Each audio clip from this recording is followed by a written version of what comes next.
Buongiorno, benvenuti al TG Sicilia, le principali notizie di questa edizione.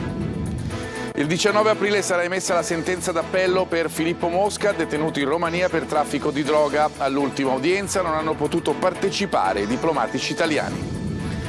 L'orrore degli allevamenti intensivi, le lobby della carne e le politiche comunitarie, la denuncia contenuta in un docufilm realizzato dalla giornalista Giulia Innocenzi. Si chiama Casa Lumière, a Catania inaugurato un nuovo spazio di accoglienza per donne sole e vittime di abusi curato dai padri vincenziani.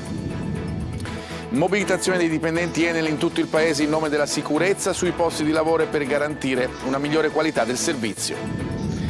A Palermo i furbetti del pass per la ZTL, più di 10.000 le auto nella lista che autorizza l'accesso nella zona a traffico limitato, la denuncia del presidente dell'azienda dei trasporti pubblici. Calcio, oggi la presentazione, domani il nuovo esordio sulla panchina del Catania per Michele Zeoli, avversario il Potenza, trasferta complicata per il Messina sul campo del Benevento.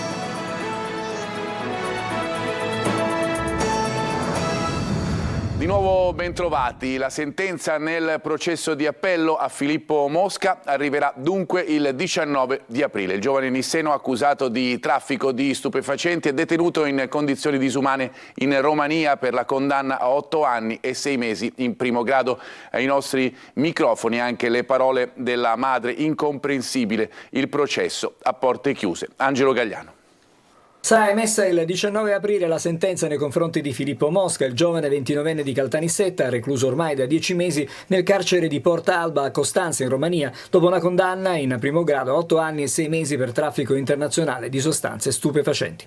Troppo tempo, dice Ornella Matraxia, madre di Filippo, un termine lunghissimo perché so quanto sia pesante per Filippo ogni singolo giorno trascorso in carcere a Porta Alba. Filippo chiaramente non sta bene, Filippo non ha speranza, non ha speranza che le cose possano cambiare. Nel carcere di Porta Alba da maggio scorso sono reclusi anche Luca Cammalleri di Caltanissetta, amico di Filippo, e la ragazza italiana che si era fatta recapitare il pacco nell'albergo di Mosca, al cui interno invece che cosmetici la polizia ha trovato 150 grammi di droga. Intanto la prima udienza del processo in appello, che ha scatenato il disappunto dei rappresentanti dell'ambasciata italiana in Romania, che sono stati allontanati dall'aula.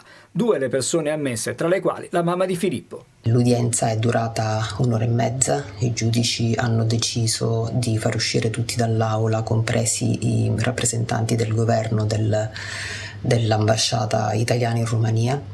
Quindi è stato un processo a porte chiuse. Il PM ha rilanciato le accuse, ma la difesa è stata vibrante. I giudici sono granitici, quindi non sappiamo davvero quali potranno essere le loro considerazioni rispetto ad una difesa di nuovo molto forte, basata sulla mancanza totale di prove, sulla irregolarità dello stato di fermo e anche delle trascrizioni, delle intercettazioni ambientali. Filippo sembra non sperare più, non così questa madre che ha lottato incessantemente per la giustizia. Ci auguriamo che questa volta sia fatta giustizia, possiamo solo aspettare.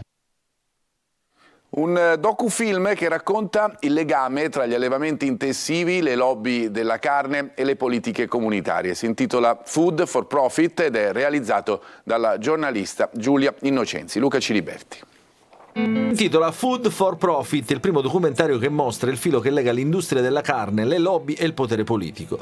Questa volta non solo mostriamo le immagini di quello che succede all'interno degli allevamenti intensivi, ma anche il fatto che questi allevamenti sono finanziati dai sussidi europei, quindi è la politica agricola comune che destina la gran parte del suo budget agli allevamenti intensivi che maltrattano gli animali, inquinano l'ambiente e sono un pericolo per future pandemie. Noi denunciamo questo. Il film, attraverso giornalisti in incognito e sotto copertura attraverso un viaggio per l'Europa, racconta i maltrattamenti e la sofferenza inferta agli animali, ma anche lo sfruttamento dei lavoratori, l'inquinamento provocato dalle produzioni con conseguenze sulla salute delle persone e sulla biodiversità. Passa persino l'idea di produrre maiali a 6 zampe geneticamente modificati così da ricavare più prosciutti da un solo animale. Abbiamo presentato Food for Profit al Parlamento siciliano, il 20 marzo saremo anche al Parlamento italiano, nel frattempo si sta diffondendo a macchia d'olio nei cinema, nelle piazze, nei ristoranti italiani e quindi noi speriamo davvero che crei consapevolezza e che soprattutto metta fine a questi sussidi pubblici agli allevamenti intensivi. In generale serve secondo te anche, come dire, più consapevolezza rispetto a quello che portiamo a tavola? Purtroppo carne, formaggio, latte, non pensiamo mai a quale sia il vero costo legato a questi prodotti ed è quello che noi vogliamo mostrare con il documentario e poi ognuno di noi può farsi la propria idea e il proprio giudizio.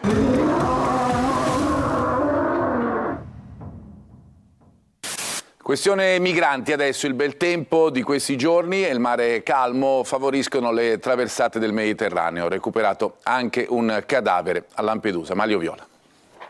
Ancora uno sbarco con tragedia lungo le rotte dei viaggi della speranza. In 46 sono riusciti stavolta a raggiungere addirittura gli scogli di Lampedusa e sono sbarcati a Cala Pisana. La Guardia Costiera li ha intercettati quando erano già aggrappati proprio agli scogli. Uno dei migranti però non ce l'ha fatta, la stessa Guardia Costiera ne ha recuperato il cadavere. Dai primi accertamenti sembra che l'uomo sia morto dopo essere sbarcato a causa di un malore, forse legato proprio alla fatica del viaggio che è durato praticamente 2 giorni.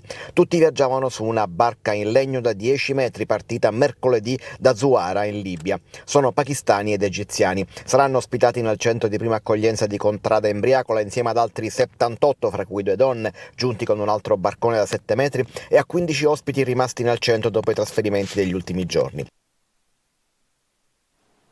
Dalle ingerenze sugli appalti alle infiltrazioni nelle istituzioni. Blitz antimafia dei carabinieri nell'Agrigentino ha azzerati i traffici delle famiglie di Burgio e Lucca Sicola. Davide Sardo.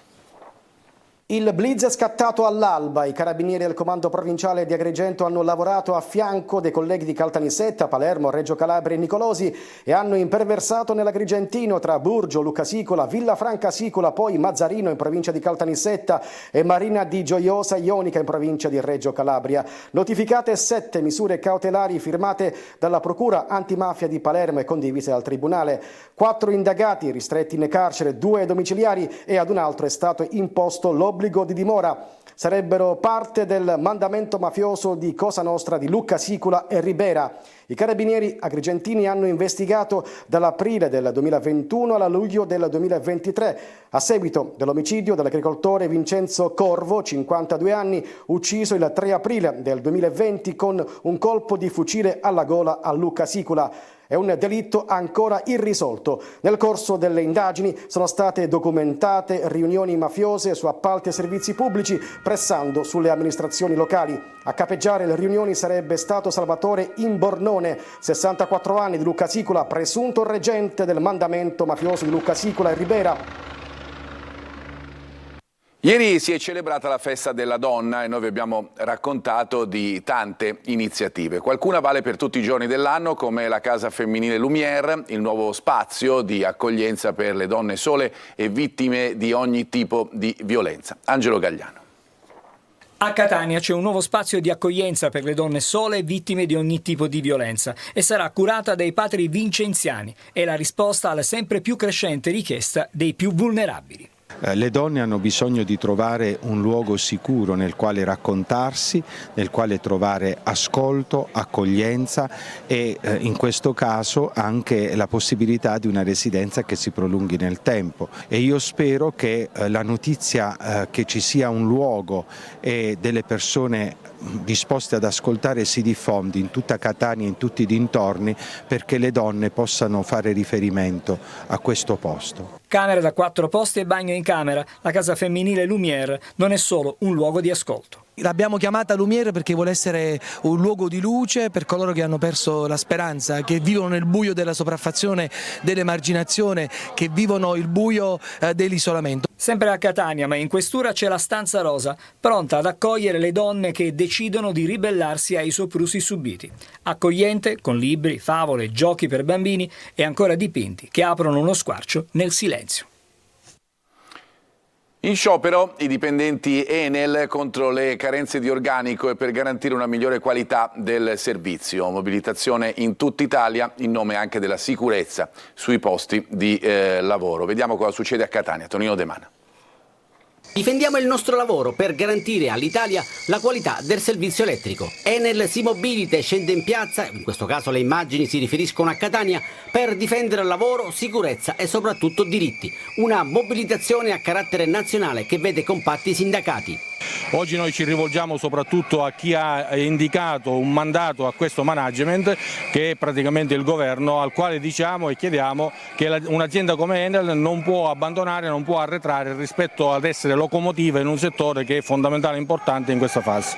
Un piano industriale considerato inadeguato e dannoso, con il solito spettro dell'esternalizzazione. Ci preoccupa seriamente il fatto di esternalizzare il servizio ad imprese esterne. Ovviamente l'esternalizzazione fa sì che si perde la professionalità dei dipendenti dell'Enel, che sono qualificati, hanno l'esperienza, parliamo di cabine di 20.000, quindi affidare il servizio a ditte private che magari non hanno la qualifica che dovrebbero avere ci mette a rischio la vita dei lavoratori tutti, quindi per evitare che ancora si continui a morire sul posto di lavoro, poi si parla tanto di morte bianche, ma l'Enel mi sembra che in qualità di colosso questo non lo vuole evitare. Si contesta anche un piano di assunzioni che oggi non consente il rispetto del dettato contrattuale inerente alla turnazione in reperibilità ed un'importante diminuzione degli standard di sicurezza e di qualità. Sono ben 10.000 le auto nella lista bianca della ZTL a Palermo. La denuncia è del presidente dell'AMAT, alcuni di loro vengono già chiamati i furbetti del PAS. Marco Gullà. Un danno di circa 1 milione di euro in 10 anni per un abnorme numero di inserimenti di automobili nella lista bianca della ZTL di Palermo. È la denuncia fatta dal presidente dell'AMAT Giuseppe Mistretta. Targhe inserite nel sistema informatico, ovviamente gratuitamente, per ben 10.300 accessi definiti impropri da Mistretta. Una denuncia evidenziata anche da Sabrina Figuccia, presidente della terza commissione e capogruppo della Lega al Consiglio Comunale di Palermo. Il dato è sicuramente un dato che preoccupa, estremamente significativo, è frutto probabilmente, secondo la ricostruzione del Presidente, del fatto che le credenziali di accesso al sistema siano state date a tutti quei soggetti aventi diritto, all'accesso in lista bianca, che ricordiamolo è lo strumento che garantisce disabili o forze dell'ordine e altri organismi accreditati a poter accedere in area ZTL senza pagare alcun costo. Richiesta la lista degli accessi. E sicuramente tra questi accessi qualche furbetto ci sarà stato. Il timore è proprio questo e certamente le indagini andranno in questa direzione, visto e considerato che comunque si tratta di risorse pubbliche e dell'abuso di un diritto che in effetti non era contemplato nei casi in cui fossero appunto i furbetti. Un danno quantificato in circa 1 milione di euro all'anno che va avanti da 10 anni, una cifra particolarmente significativa per un'azienda che sta rischiando grosso anche di andare in default. Parliamo adesso di un luogo tanto caro ai catanesi che ritorna a nuova vita, è il Boschetto della Playa, 6.000 nuovi alberi che serviranno per riforestare e renderlo più accogliente. Tonino De Mana. Pompino, stiamo facendo la riforestazione del Boschetto della Playa.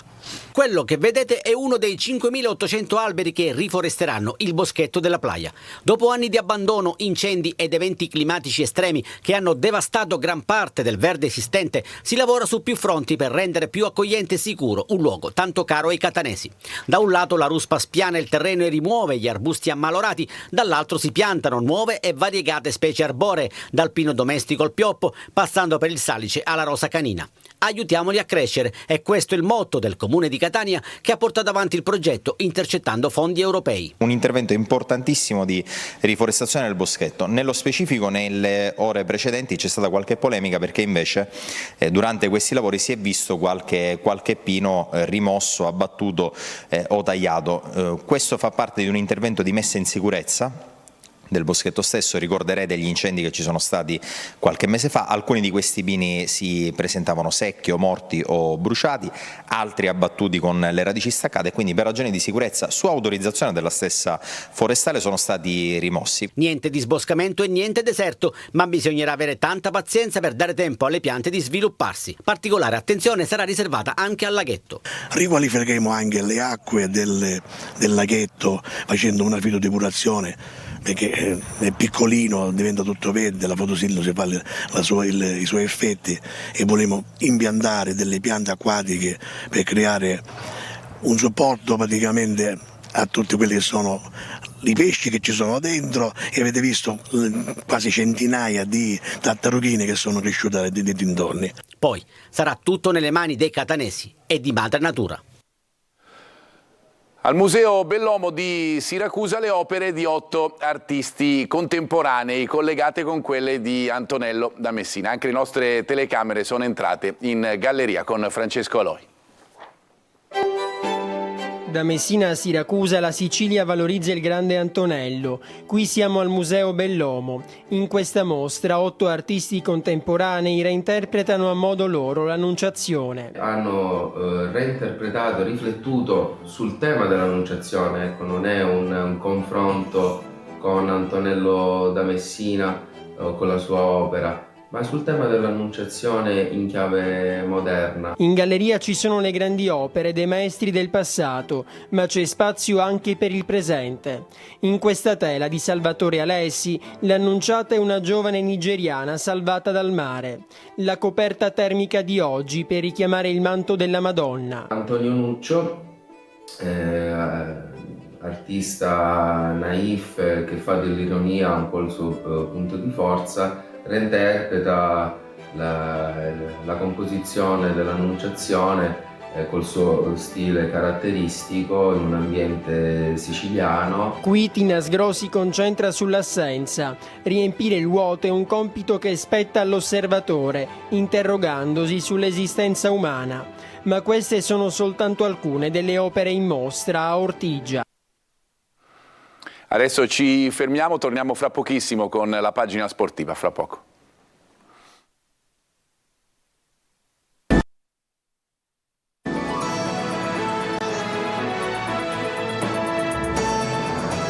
Eccoci di nuovo in diretta, seconda parte del nostro telegiornale con lo sport, il calcio. Oggi la presentazione e la conferenza stampa prepartita di Michele Zeoli, nuovo allenatore, come sapete, del Catania. Domani la prima partita del nuovo corso post Lucarelli contro il Potenza. Francesco Triolo. Aveva già traghettato il Catania, data Biane a Lucarelli, adesso Michele Zeoli dovrà rimettersi al timone dei rossazzurri sino alla fine del campionato. Fiducia all'uomo, al tecnico che si è fatto trovare pronto quando la società lo ha chiesto, che è tornato nei ranghi ma ha sempre lavorato per il bene del Catania. Il post Cristiano Lucarelli è già iniziato e viaggia in una sorta di continuità, non solo con l'ultima esperienza tecnica ma anche con quella dello scorso anno, il vittorioso campione di Serie D, quello in cui Zeoli era il vice di Ferraro.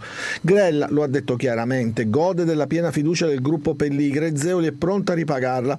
Lui che il rossazzurro l'ha vestito in 100 partite, lui che ha vissuto Taranto e la promozione in B durante l'era Gaucci. Toccherà a Zeoli far ripartire un Catania che nelle ultime 9 giornate ha collezionato una vittoria, 4 pareggi e 4 sconfitte, finendo al limite della zona play-out, e prepararlo al meglio per l'avventura dei play-off, obiettivo che rimane immutato, dove il Catania vuole fare bene. Con Zeoli in panchina ci sarà un altro che il rossazzurro lo ha vestito, Leo Vanzetto, dal 90 al 93 col Catania, lo scorso anno sulla panchina del Sant'Agata, che ha fatto bene in campionato. In prima squadra approderà anche il preparatore atletico Giovanni Petralia, uno che ha lavorato con Pasquale Marino a Udine, Parma, poi Empoli, Spal, Terni. A Catania supervisionava i preparatori delle varie formazioni, adesso entra a tempo pieno in prima squadra portando un bagaglio di preparazione in continuo aggiornamento. Preparatore dei portieri sarà Maurizio Bonfatto, fino a ieri con la primavera allenata da Marco Biaggianti, capolista del suo girone. Trasferta complicata per il Messina, che domani pomeriggio sfida al Vigorito la vice capolista Benevento. Nella formazione giallorossa assenti gli squalificati Emmausso e Manetta. Sergio Colosi. resettare e ripartire, anche se non sembra l'occasione migliore. Il Messina, ferito dalla sconfitta di Crotone e soprattutto da come è maturata, prova a riscattarsi a Benevento contro la vice capolista, a 7 punti dalla Juve Stabia. Per i giallorossi il margine di vantaggio dalla zona play-out si mantiene più che rassicurante, mentre quello di ritardo dai play-off non è mutato più di tanto. Il Messina ritrova l'ex Gaetano Auteri, che l'anno scorso chiuse con le sue dimissioni un girone d'andata disastroso, ma in grande spolvero dal suo arrivo in Campania, con 8 vittorie e 3 pareggi che hanno spinto il Benevento nel gradino più alto del rendimento dopo il giro di boa. Appuntamento reso ancora più difficile dalle assenze degli squalificati Emmausso e Manetta, principali punti di riferimento nelle rispettive fasi offensive e difensive. Pronti a sostituirli Plesce e Polito. La trasferta con il Benevento, privo di Caric, Starita e Improta, è la prima di 2 consecutive, a seguire l'incontro di Latina. 2 gare che all'andata non fruttarono alcun punto ai peloritani, che invece vogliono chiudere al più presto il capitolo salvezza. Nei 13 precedenti, 6 successi dei Sanniti, 5 pareggi e 2 vittorie degli ospiti. Bene, tutto per questa edizione, la prossima alle 13:30. Vi lascio alla rassegna stampa curata oggi dal vice direttore Angelo Gagliano. Grazie per averci seguito e una buona giornata.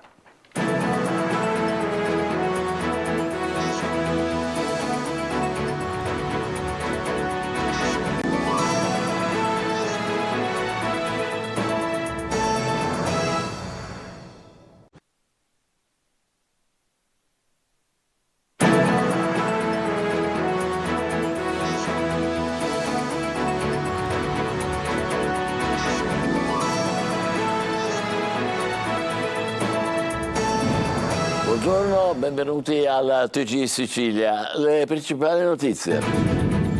Allarme baby gang e bullismo in provincia di Palermo. A Bagheria un branco di giovanissimi ha mandato all'ospedale un 14enne pestato per un selfie con una ragazza diffuso sui social. I trattori di nuovo in strada per il 44esimo giorno di protesta, questa volta sulla Sciacca Palermo, chiesta la solidarietà delle istituzioni regionali.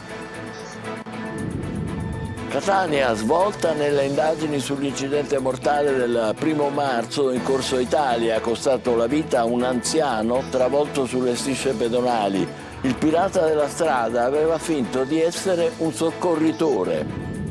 Nel carcere catanese di Piazza Lanza un reparto messo a ferro e fuoco ieri da 15 detenuti, 7 agenti feriti. Siamo stanchi e scoraggiati, dicono dal SAP, il sindacato autonomo di polizia penitenziaria. Ora basta. Acque agitate nello stretto esposto del Codacons dopo che giovedì mattina è saltata la corsa dell'aliscafo Reggio Messina con diversi pendolari rimasti a casa, la replica di Liberty Lines. Weekend all'insegna del folklore e della solidarietà ad Agrigento per il debutto della 76esima edizione del Mandorlo in Fiore. Il gruppo folk del Costa Rica si è esibito per i piccoli in ospedale. Pirandello nel manifesto di Etna Comics 2024 a Catania dal 6 al 9 giugno. Primo ospite alle Ciminiere, Zero Calcare, che è l'autore del poster del festival.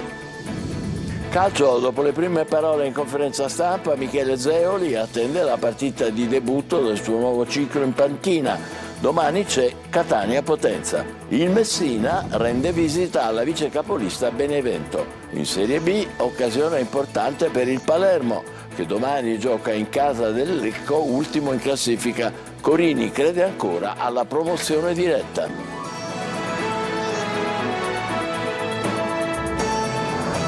Ben trovati, un branco di ragazzini in azione a Bagheria nel Palermitano. Ha mandato all'ospedale un 14enne pestato per un selfie con una ragazza diffuso sui social, quindi anche in provincia di Palermo cresce l'allarme violenza e allarme bullismo. Manlio Viola.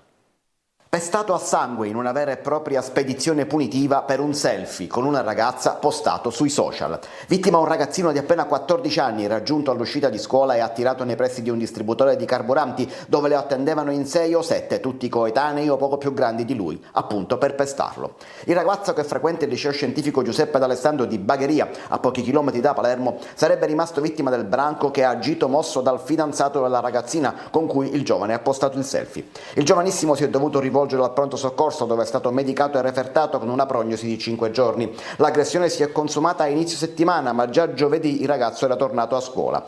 L'episodio è stato però denunciato e sul branco indaga ora la polizia, che ha acquisito le immagini delle telecamere di videosorveglianza degli esercizi commerciali della zona, compresa la stazione di rifornimento. Il movente della gelosia deriva dalle dichiarazioni di alcuni ragazzi della stessa scuola ascoltati dalle forze dell'ordine. La scuola è da tempo impegnata in attività contro la violenza, il bullismo e il cyberbullismo, ma l'aggressione è avvenuta fuori dai locali dell'istituto, anche se cresce la preoccupazione da parte del corpo docente per un episodio che viene considerato inaccettabile. Nuova protesta dei trattori arrivati al 44esimo giorno di mobilitazione. Stamane assemblea sulla scorrimento veloce Sciacca-Palermo. Un'altra grande manifestazione è in programma nel capoluogo per domenica 24. Simona Mazzone. Non spengono ancora i motori e nel 44esimo giorno consecutivo dall'istituzione di un presidio permanente, gli aderenti al movimento spontaneo degli agricoltori della Valle del Belice oggi hanno tenuto una nuova protesta sul tratto dello scorrimento veloce Sciacca-Palermo in contrada Gulfa. È solo uno dei tanti presidi che fanno capo alla protesta dei trattori, dalle sedi del Parlamento europeo attraversando l'Italia fino ad arrivare in Sicilia, dove si sono creati movimenti spontanei di agricoltori intenzionati a non mollare. Sul posto anche alcuni degli 11 sindaci del comprensorio, i quali 10 giorni fa hanno firmato la richiesta all'indirizzo del presidente siciliano Schifani e dell'assessore regionale all'agricoltura San Martino al fine di raggiungere i manifestanti. Ma fino ad oggi, spiegano attraverso il loro portavoce Gaspare Lamarca, dalle istituzioni regionali non è arrivata alcuna risposta. Si dicono delusi e amareggiati, ma non ci rassegniamo, è il loro grido, e la protesta continua per uno dei settori che oggi non produce più reddito. Abbiamo bisogno di provvedimenti straordinari, a partire dal prezzo minimo garantito, spiegano, bocciando categoricamente quelle che chiamano blande misure fiscali o le limitazioni sull'utilizzo dei fitofarmaci, interventi che non darebbero le risposte che cercano. Allevatori e produttori agricoli hanno annunciato la propria partecipazione ad una grande manifestazione di protesta in programma a Palermo il prossimo 24 marzo. Insieme agli agricoltori interverranno i rappresentanti del mondo della pesca, anche questo un settore che sta attraversando una profonda crisi. Bosnia Gate, decine di studenti hanno in mano titoli farlocchi per i quali hanno pagato fino a 20.000 euro. La conferma arriva dal Ministero italiano dell'Università, che specifica: mai stipulato un accordo bilaterale fra Italia e Bosnia per il riconoscimento dei titoli universitari in questione. Nell'inchiesta, come noto, sono indagati il rettore del Dipartimento Messina, il figlio Dario e il marsalese Salvatore Culotta, contestati reati di truffa, riciclaggio e irregolarità fiscali. A Catania, svolta nelle indagini sull'incidente mortale del 1° marzo in Corso Italia, costato la vita a un anziano travolto sulle strisce pedonali. Il pirata è un uomo che aveva finto di essere un soccorritore. Emanuela Corsi. È stato identificato anche grazie alle telecamere di videosorveglianza il responsabile dell'omicidio stradale avvenuto in Corso Italia a Catania, nel quale è morto il 94enne Agatino Botta. Il pirata della strada sarebbe un 63enne residente nella provincia di Catania che si trovava a bordo di un Audi A4. Secondo la ricostruzione degli investigatori erano circa le 8:30 del 1° marzo. La vittima, portiere in pensione residente nella zona, stava attraversando il Corso Italia all'altezza di questo incrocio con il Viale Libertà quando è stata investita dall'auto. Il conducente, secondo quanto riferito da alcuni testimoni e confermato dalla questura di Catania, si è fermato ed è sceso dall'auto per alcuni minuti. Agli agenti che nel frattempo avevano raggiunto il luogo dell'incidente si era qualificato come un semplice soccorritore perché aveva notato l'anziano a terra. I poliziotti a quel punto lo hanno lasciato andare mentre l'anziano è stato trasferito in ambulanza al pronto soccorso dell'ospedale Garibaldi Centro. Agatino Botta però non è riuscito a superare la notte ed è deceduto nel reparto di ortopedia e traumatologia traumatologia dove era stato ricoverato per una frattura al femore. 2 giorni dopo il conducente dell'Audi si è presentato in commissariato spiegando di aver appreso della morte dell'anziano dalla stampa e di avere il dubbio se la vittima fosse stata investita da lui o fosse caduta autonomamente mentre sopraggiungeva la sua auto. Sulla vettura sono stati disposti appositi rilievi, mentre sulla salma dell'anziano sarà eseguita l'autopsia. L'automobilista è indagato per i reati di omicidio stradale e omissione di soccorso. I carabinieri di Mister Bianco hanno arrestato un uomo di Paternò per rapino a mano armata ai danni di un dipendente di distributore di benzina. I fatti risalgono a ieri sera, quando la vittima, che lavora in una stazione di servizio appunto, si è recato presso una banca di Mister Bianco per versare l'incasso della giornata, 2.200 euro, ma come vedete dalle immagini la sua auto è stata affiancata da quella del ladro che, pistola in pugno, gli ha aperto lo sportello e minacciandolo si è fatto consegnare il denaro. Nel carcere catanese di Piazza Lanza un reparto messo a ferro e fuoco ieri da 15 detenuti, 7 agenti feriti. Siamo stanchi e scoraggiati, dicono dal SAP e il Sindacato Autonomo di Polizia Penitenziaria, ora basta. Emanuela Corsi. È arrivato il momento di dire basta. Il personale di Piazza Lanza è stanco e scoraggiato. Si continua a denunciare con forza la grave carenza organica e la drammaticità delle condizioni lavorative, ma nessuno ci ascolta.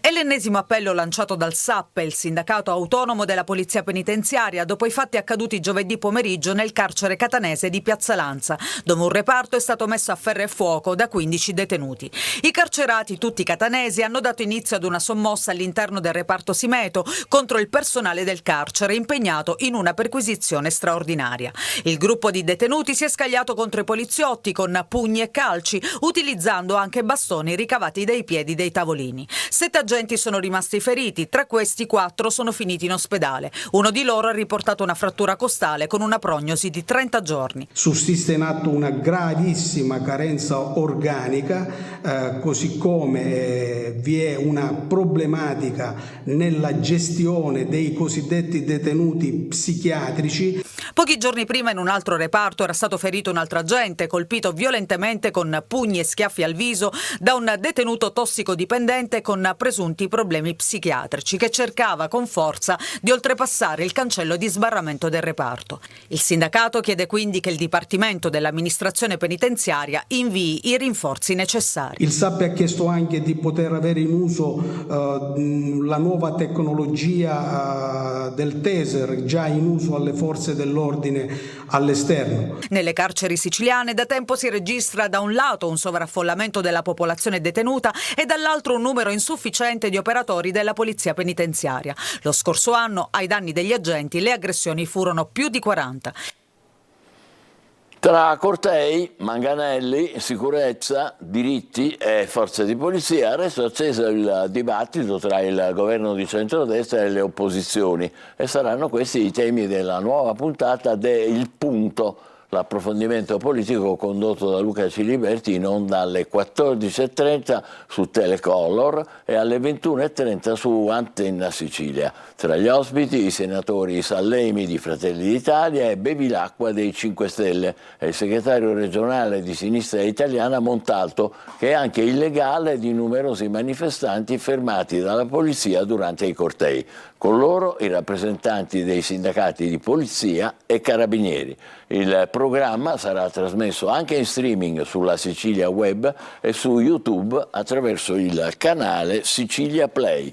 Acque agitate nello stretto esposto del Codacons dopo che giovedì mattina è saltata la corsa dell'aliscafo Reggio Messina con diversi pendolari rimasti a casa. Liberty Lines replica annullamento dovuto alle condizioni meteo-marine avverse. Francesco Triolo. Acque agitate sullo stretto, soprattutto per i pendolari. Il Codacons ha annunciato un esposto dopo che la mattina di giovedì l'aliscafo Reggio Messina delle 8.50 è stato cancellato, i pendolari lasciati a piedi. La motivazione ufficiale alla base della cancellazione delle corse è il maltempo, ma diversi pendolari hanno evidenziato come già la sera precedente fosse impossibile acquistare il biglietto per quella corsa. I disagi per i pendolari dello stretto, spiega il Codacons, sono continui. dato che anche la Blue Jet, società del gruppo Ferrovie dello Stato, ha annullato all'ultimo momento e senza alcun preavviso la corsa a 00:20, lasciando a piedi al porto di Villa San Giovanni in piena notte al freddo numerosi pendolari, tra cui una famiglia con disabili, di cui una addirittura in sedia a rotelle. Il Codacons ha annunciato che chiederà l'intervento del Ministero delle Infrastrutture e dei Trasporti, della Regione Siciliana e dell'Autorità Garante della Concorrenza e Mercato, che già si è occupata di un analogo caso.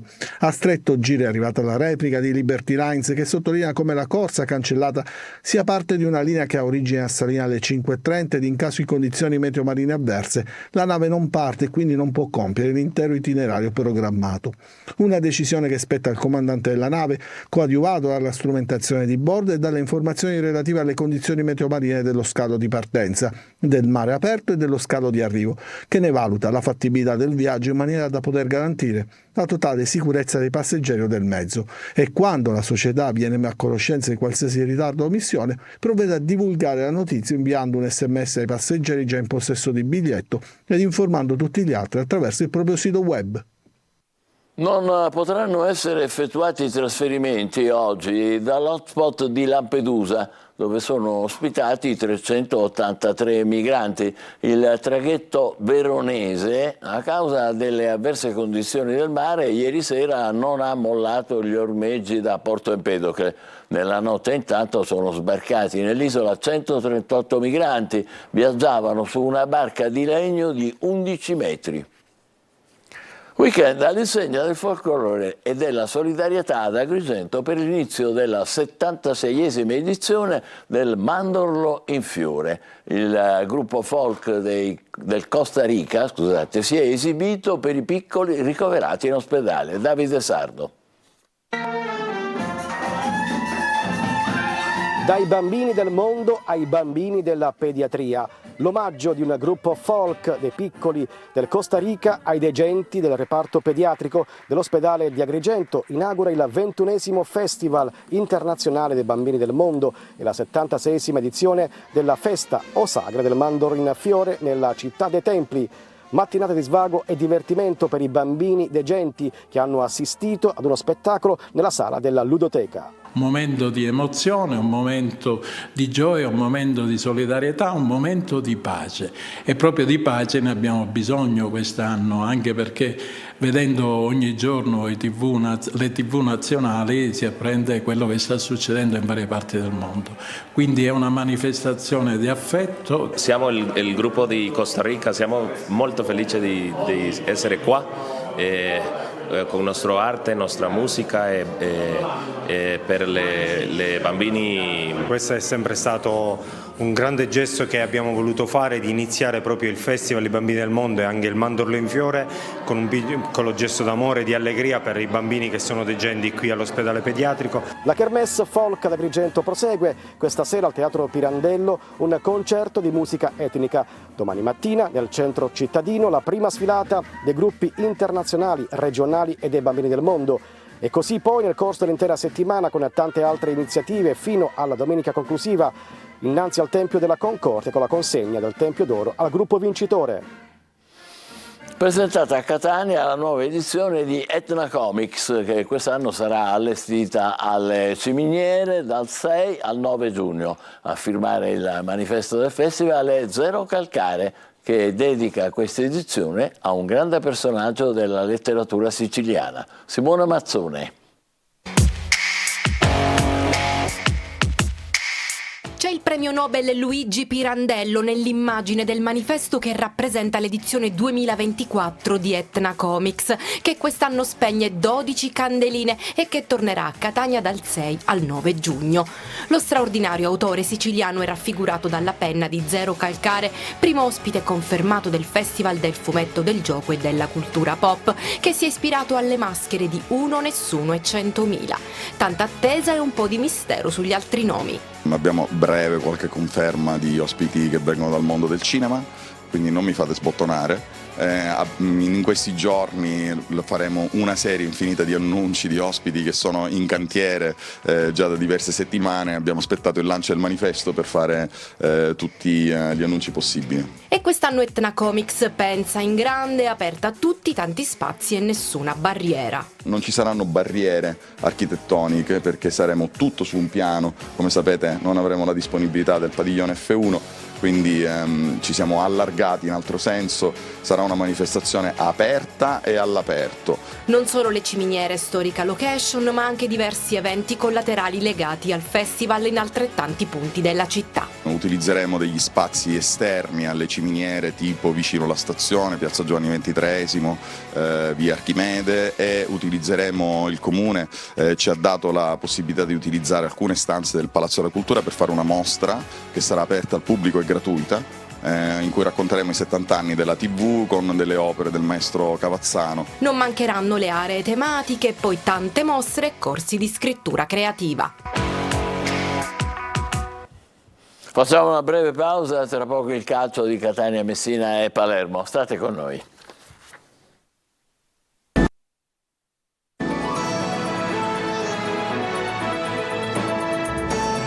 Riprendiamo con il calcio. Si è da poco conclusa la conferenza stampa di Michele Zeoli, nuovo allenatore del Catania, che ha preso il posto di Lucarelli. Ascolteremo le sue parole in vista del match di domani con il Potenza. Marco Carli. Ricominciamo. Se lo sarà ripetuto anche Michele Zeoli in questi giorni. Lui che l'anno scorso, da secondo di Ferraro, in questo periodo si preparava a festeggiare la promozione. Adesso invece di nuovo alla guida della prima squadra dopo il breve interregno di novembre, chiamato ad invertire la rotta dopo 6 mesi orribili in campionato. Sono stato chiamato per aiutare e credo che sia la cosa più bella questo. Se dovessi mettere da parte davanti le mie ambizioni, il mio io, il mio modo di pensare, il calcio, in questo momento farei il più grosso errore della mia vita. Zeoli è un esempio di amore per il rosso-azzurro, un uomo del club che gode della piena fiducia della dirigenza. Alla presentazione di oggi al suo fianco sedeva il vicepresidente Grella. Per la prima partita con il Potenza dovrà subito fare i conti con le assenze: Teio squalificato, Di Carmine e Quaini infortunati, anche Chiricò, Welbeck e Bois si sono fermati nell'ultima partita, mentre Rapisarda si è allenato, ne va solo valutato l'utilizzo. Si va verso la difesa 4 con 3 interpreti in mediana e in 3 là davanti con il rilancio di Chiarella, probabilmente dal primo con Cicerelli e uno fra Costantino e Cianci. Occhio a Peralta, che potrebbe anche partire da mezzala e consentire il cambio di sistema in un 4-2-3-1. C'è da fare i punti. Il vicepresidente e il presidente dice che lui la classifica non la guarda, invece io la devo guardare, la devo far guardare ai calciatori, perché quella è la realtà. Catania Potenza sarà come sempre seguita da Telecolor, diretta a stadio, offrirà 3 ore live con collegamenti dal Massimino e commenti da studio. A fine gara le interviste con i protagonisti. Trasferta complicata per il Messina, che domani pomeriggio sfida al Vigorito la capolista Benevento. Nella formazione giallorossa assenti gli squalificati Mausso e Manetta. Sergio Colosi. Resettare e ripartire, anche se non sembra l'occasione migliore. Il Messina, ferito dalla sconfitta di Crotone e soprattutto da come è maturata, prova a riscattarsi a Benevento contro la vice capolista, a 7 punti dalla Juve Stabia. Per i giallorossi il margine di vantaggio dalla zona play-out si mantiene più che rassicurante, mentre quello di ritardo dai play-off non è mutato più di tanto. Il Messina ritrova l'ex Gaetano Auteri, che l'anno scorso chiuse con le sue dimissioni un girone d'andata disastroso, ma in grande spolvero dal suo arrivo in Campania, con 8 vittorie e 3 pareggi che hanno spinto il Benevento nel gradino più alto del rendimento dopo il giro di boa. Appuntamento reso ancora più difficile dalle assenze degli squalificati Mausso e Manetta, principali punti di riferimento nelle rispettive fasi offensive e difensive. Pronti a sostituirli Plesce e Polito. La trasferta con il Benevento, privo di Caric, Starita e Improta, è la prima di 2 consecutive, a seguire l'incontro di Latina. 2 gare che all'andata non fruttarono alcun punto ai peloritani, che invece vogliono chiudere al più presto il capitolo salvezza. Nei 13 precedenti, 6 successi dei Sanniti, 5 pareggi e 2 vittorie degli ospiti. In Serie B vigilia di match per il Palermo, che domani sfiderà fuori casa il Lecco, ultimo in classifica. Corini crede ancora alla promozione diretta. Marco Gulla.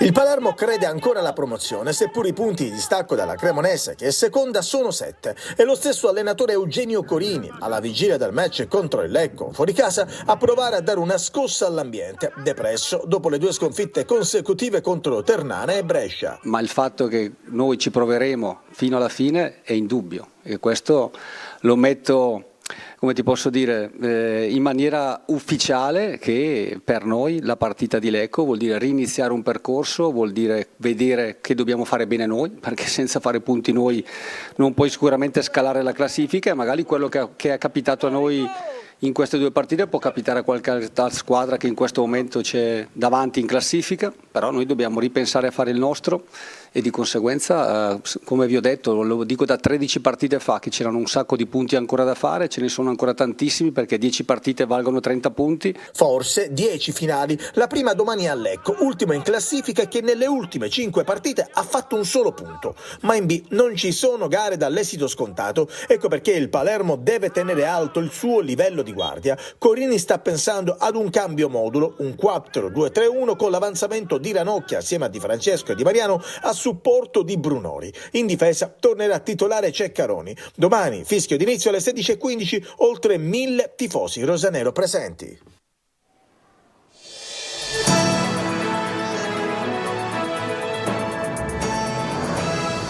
Nessuno pensi che lo scandalo del caporalato nelle campagne di Paternò possa finire, come spesso capita in Italia, nel dimenticatoio.